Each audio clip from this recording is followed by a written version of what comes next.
Makamanda, peoples power. Peoples Power. Chadema Vyema. Asanteni sana. Kwa majina anaitwa Abdulshakuru Abubakar Mohamed, ni mwenyekiti wa Chama cha Demokrasia na Maendeleo Chadema wilaya ya Kilwa. Ndugu waandishi wa habari, asanteni sana kwa kuja. Leo tumewaita hapa waandishi wa habari pamoja na wanachama ili tuje kutoa kauli yetu ya mustakabali ya pamoja tuliyokubaliana kuhusu tuhuma zinazomkabili makamo mwenyekiti taifa.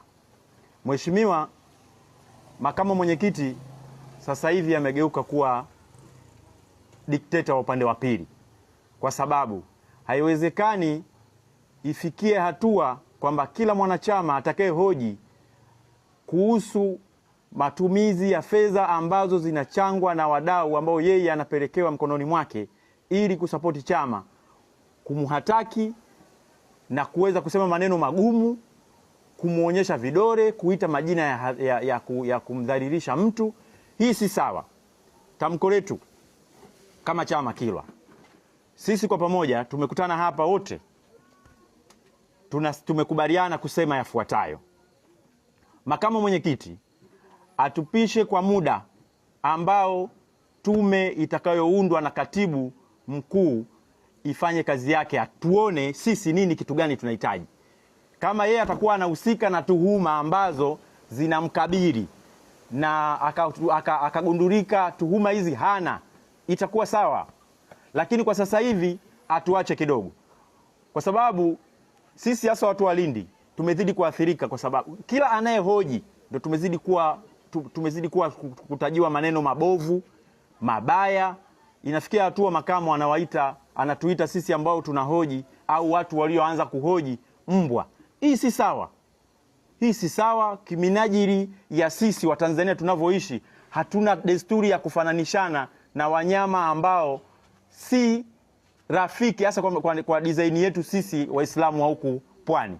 Hii si sawa, na natakiwa atokee mbele aombe radhi kwa kutuita mbwa sisi watu ambao tunahoji matumizi ya fedha ambazo yeye amepewa kama msimamizi wa chama, aje kukabidhi ndani ya chama. Na ili tunaposemea fedha, msituelewe kama tunazungumzia lile tone tone. Hapana, tunazozungumzia ni zile pesa za wadau ambao hawawezi kuja kukipa chama kwa sababu ya mfumo wa demokrasia ulivyo. Wanamtafuta yeye kama mwenyekiti, wakampa zile fedha ili aweze kuleta kwenye taasisi zitumike kama chama. Hivyo basi sisi Chadema tunasema Kilwa, tunamuomba katibu mkuu Mnyika aweze kumwandikia barua makamo mwenyekiti mara moja, amsimamishe uongozi, apishe uchunguzi. Lengine, swala la pili, leo tunapoizungumzia Chadema tunaamini sisi ni chama ambacho kinafata katiba na sheria, lakini mpaka sasa ndo chama ambacho kinaongozwa kwa kutumia mateke na mabavu. Yaani kila mtu anataka kuonyesha yeye ana ubavu kiasi gani, lakini sio kwenye kufuata katiba. Sasa hii si sawa, na sisi hatupo tayari kama wanakilwa wa Chadema. Hili hatukubali kabisa na hatukubaliani nalo kabisa. Hivyo basi chama hiki tusikifananishe kama na chama cha Chauma. Hiki ni chama cha Demokrasia na Maendeleo Chadema, ni chama ambacho kila aliyeingia kukifuata chama hiki amefuata, kwa sababu ni chama kinachofuata misingi ya katiba, na ndio maana tunajitokeza mbele kudai katiba mpya. So katika hili tunaomba sana, pia tunamuomba msimamizi wa vyama vya siasa aliangalie pia kwa makini sisi tunaosema ni wanachama wa Chadema, akifuatilie Chadema, akiangalie vizuri, atuambie kitu gani kimebainika na kwa nini hawafuati katiba, tunafuata mabavu. Hii si sawa. Lakini swala lingine linazoshangaza dunia, chama chetu sasa kimekuwa kinaendeshwa na watu wa propaganda, kina Mange, sijui kina na wengine. Leo chama kiwezi kuongozwa na mtu kama Mange akisema hoja ndio iwe sisi ndio tunaipeleka na tunaisukuma, tunaipigia kelele. Hii si sawa. Mange sio mtu wetu na wala sio mtu wa chama chetu, mtu ambaye ikitokea watu wamekwenda kupata itirafu yoyote, yeye amefariki, amepata ajali, amepigwa, yuko mahabusu, yeye anapongeza, anasema sawa, huyu mtu kweli tutafika naye sawa. Hiki ni chama gani cha kupeleka watu mbele, wengine wakawe chambo, wengine wawe karambisu, wawe na meza? Si sawa. Kwa mantiki hii tunasema kwa pamoja kwamba chama hiki si chama cha kihuni, ni chama ambacho tunataka kifate misingi ya demokrasia. Na ndio maana tulivyoanza kufuata na ndio maana watu waliogundua demokrasia huko mwanzoni inafaa na siasa inafaa. Mwalimu Nyerere alikuwa mwalimu wa shule, hakuwa mwanasiasa, lakini alipowakuta wazee ambao wanaiabudu siasa ambao yeye wamemtangulia, alikuja akawafuata kwa sababu alijua kwenye siasa ndiko kunakotokea maendeleo na ndiko kunakopatikana demokrasia. Lakini leo sisi chama chetu kinataka kubadili mfumo. Sawa, kutoka kwenye siasa ije kwenye ubepari, kutulazimisha, yani kitu ambacho atasema makamo ndio kiwe msaafu. Hii si sahihi. Ye nani asichunguzwe? Na kama yeye anapiga kelele kila siku tutafute njia mbadala, kama yeye mwenyewe hajaanza kujiona afati njia sahihi, ni nani atafata njia sahihi? Ili tuende mbele ni lazima tufike makubaliano ya kwamba makamu mwenyekiti atupishe ufanyike uchunguzi wa yeye kuhusika na tuhuma mbalimbali za kifedha. Lakini lengine jambo la msingi, sawa? Lengine jambo la msingi, leo tunapoizungumzia Chadema ni chama ambacho kimepita watu wengi. Sawa? Mwenyekiti aliyemaliza muda wake uliopita, yeye makamo ndo aliyekuwa anaongoza kutuambia kwamba ni mtu ambaye hafai, anahusika na kufanya mifumo ya kifedha ya kidikteta. Yaani fedha akipokea yeye hazionekani kwenye chama. Lakini leo yeye anarudia yale yale, na kama mheshimiwa Tundu Antipas Lissu angekuwepo, au aliwahi kusema, kama tunakumbuka, alisema kuna fedha chafu, si ndio?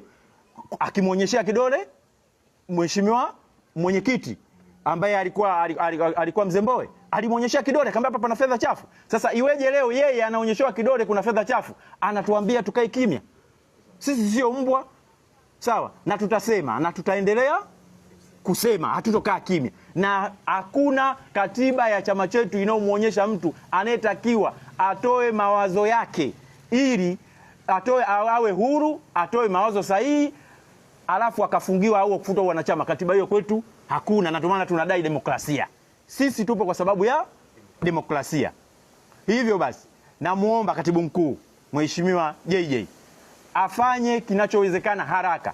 Hili jambo mimi kama mwenyekiti wa Chama cha Demokrasia na Maendeleo Chadema Kilwa, tumeshafanya mawasiliano zaidi ya wenyekiti na makatibu karibu wilaya 180, wote mawazo yanakaribia kufanana. Wajumbe wa kamati kuu ndio waliokuja kutuletea kwamba hii hoja ni lazima tuipiganie, kwa sababu wao wakati wanamuhoji alienda akawaambia atawafungia pale pale Kigoma wasiondoke. Sio sahihi. Sasa kama chama tunaendelea kwa mikwara, kina haja gani ya kuwepo? Hivi kama angekuwa Tundu Lissu angekubali? Asingekubali. Kwa hiyo huu ni uhuni.